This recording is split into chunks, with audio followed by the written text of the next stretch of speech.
औज़ुबिल्लाहि मिनश्शैतानिर्रजीम बिस्मिल्लाहिर्रहमानिर्रहीम। फ़िलिस्तीन की तबाही देख सऊदी अरब में हुआ नंगा नाच। दोस्तों, आजकल के हालात में आपने देख ही लिया होगा कि इजराइल जो पिछले 26 दिनों से गाजा को पूरी तरह से तबाह करने पर लगा है और अभी तक उसने 8,000 से ज़्यादा फ़िलिस्तीनियों को शहीद कर दिया है, कि जिसमें अक्सर छोटे मासूम बच्चे थे।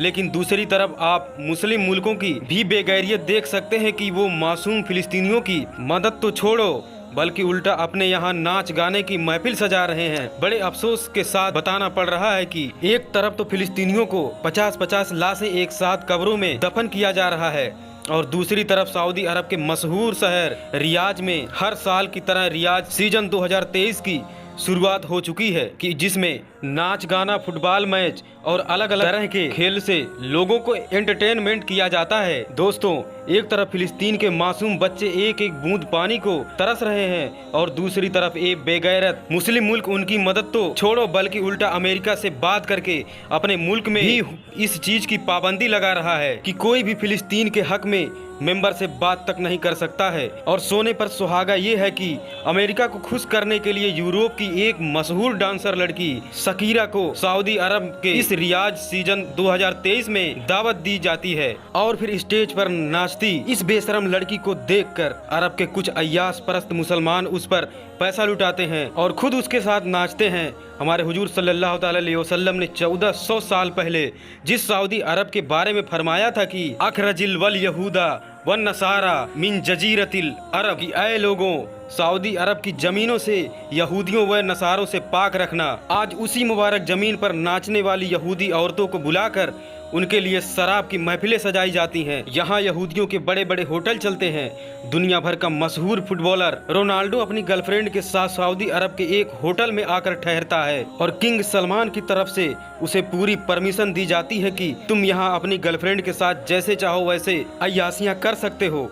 हमारे हुजूर सल्लल्लाहु अलैहि वसल्लम ने इस जमीन में गुमराही खत्म करने के लिए ताइब के पत्थर तक खा गए थे और उसी दिन आपका जिस्म इस कदर जख्मी हुआ कि सर से बहता खून पैरों की जूतियों में आकर भर गया। आज इसी मुबारक जमीन पर शकीरा जैसी बेशर्म लड़कियों को दावत दी जाती है कि आओ और हमारी जमीन को नापाक करो। दोस्तों, जिस पाकीजा जमीन पर हजरत फातिमा रज़ी अल्लाह तआला अन्हा जैसी बेटी पैदा हुई हो, कि जिन्होंने अपनी वफात से पहले गुस्ल करके अच्छे कपड़े पहने और फिर अपने शौहर हजरत अली अलैहिस्सलाम से कहा कि अब मुझे दोबारा गुस्ल ना देना और जब मेरी वफात हो जाए तो रात के अंधेरे में ही छुपके से मुझे ले जाकर दफन कर देना, क्योंकि मैं नहीं चाहती कि लोगों की नज़र मेरे जनाजे पर पड़े।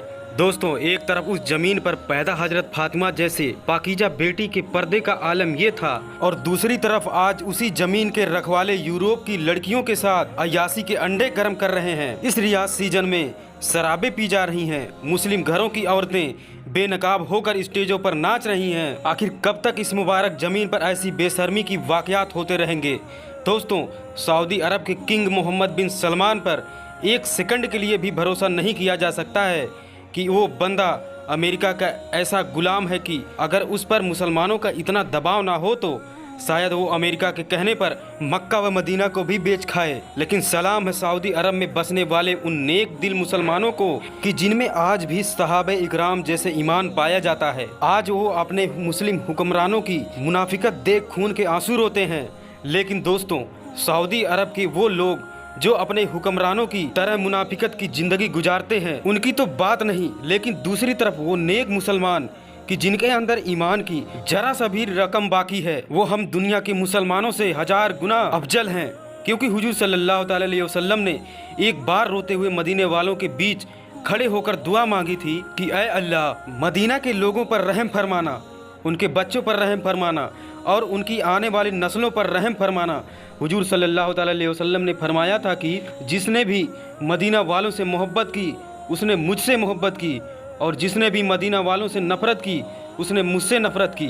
तो दोस्तों, आज हुजूर सल्लल्लाहु अलैहि वसल्लम की वो हदीस याद आती है कि जो आप सल्लल्लाहु अलैहि वसल्लम ने फतह मक्का के वक्त हजर अस्वद के पास खड़ा होकर फरमाए थे कि ऐ लोगों, शैतान तुम्हारे इस ज़मीन पर अपनी इबादत से मायूस हो चुका है। मतलब शैतान को भी यकीन हो चुका है कि अब मक्का व मदीना जैसे मुकद्दस शहरों में क़यामत तक बुतों व मूर्तियों की पूजा नहीं की जाएगी।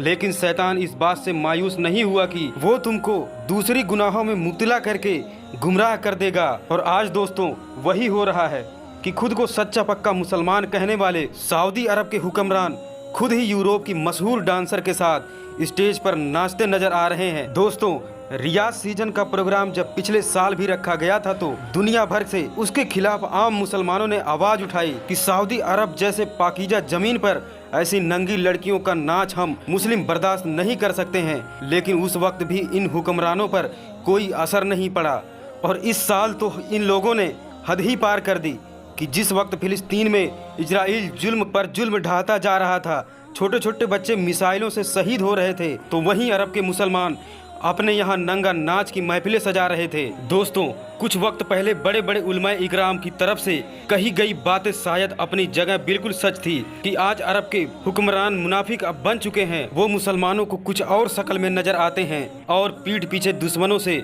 उनका कुछ और ही रिश्ता चलता है। शायद इसलिए इजराइल जैसे छोटी सी यहूदी कौम आज जंग रोकने को तैयार नहीं है, क्योंकि वो जानता है कि अरब देश पहले ही अंदर से खोखला हो चुका है। वो तो यूरोप की लड़कियों के साथ नाचना गाना पसंद करते हैं। उन्हें मुसलमानों पर होने वाले जुल्म सितम से कोई फर्क नहीं पड़ता है। इसलिए आज हम देख सकते हैं कि 57 से ज़्यादा मुस्लिम देश हैं, लेकिन उनमें से अभी तक किसी ने भी फिलिस्तीनियों की मदद को कदम आगे नहीं बढ़ाया। सिर्फ बयानबाजियाँ और धार्मिकियाँ ही सुनने को मिल रही हैं। दोस्तों क्या यही हमारा इस्लाम है? क्या हुजूर सल्लल्लाहु अलैहि वसल्लम ने दुनिया को यही तालीम दी थी? हरगिज नहीं, बल्कि अगर हम हुजूर सल्लल्लाहु अलैहि वसल्लम के ज़माने में यहूदियों के हाथ होने वाली मशहूर जंग खैबर की वजूहात को देखें तो उसमें कई वाक़यात मिलते हैं कि जिनकी वजह से ये जंग छिड़ी। इस सिलसिले में एक वाक़या जो हदीस की सभी किताबों में बहुत तफसील से मिलती है वो ये है कि एक मर्तबा मदीना के एक मुस्लिम औरत किसी काम से बाहर निकली तो खैबर के एक यहूदी ने उसे पकड़कर गले का कीमती हार छीन लिया और फिर उस मुस्लिम औरत के सर को पत्थर से कुचलकर शहीद कर दिया। इसी वाकया से कुछ ही दिनों बाद खैबर के यहूदियों की तरफ से मुसलमानों को परेशान करने के लिए कुछ और गलत हरकतें की गई कि जिनकी वजह से फिर सहाबा इकराम ने जाकर खैबर पर चढ़ाई की और यहूदियों को उनके करतूतों का सबक सिखाया। लेकिन आज हम फिलिस्तीन में देख सकते हैं कि हजारों मुस्लिम औरतें यहूदियों के जुल्म और सितम का शिकार बनती जा रही हैं। लेकिन कोई भी आज खालिद इब्ने वालिद या उमर बिन खत्ताब जैसे ईमान रखने वाला नहीं उठता कि वो अपनी इन मुस्लिम बहनों से जाकर कह दे कि अब तुम्हें डरने की जरूरत नहीं है, हम अपना वजूद मिटा देंगे लेकिन तुम्हारी इज्जतों पर आंच नहीं आने देंगे। अल्लाह पाक से दुआ है कि फिलिस्तीनी मुसलमानों की हिफाजत फरमाए और उनके ईमान को बरकरार रखे। मेरे प्यारे दोस्तों, उम्मीद करता हूँ कि आज की यह वीडियो आपको बहुत पसंद आई होगी। अगर वीडियो पसंद आई हो तो वीडियो को लाइक करके चैनल को जरूर सब्सक्राइब कर लें ताकि ऐसे ही न्यू वीडियो आपको मिलती रहे। जाते जाते एक प्यारा सा कमेंट करके ज़रूर बताना कि आपको यह वीडियो कैसे लगी। मिलते हैं नेक्स्ट वीडियो में, तब तक के लिए अस्सलामु अलैकुम व रहमतुल्लाहि व बरकातुहू।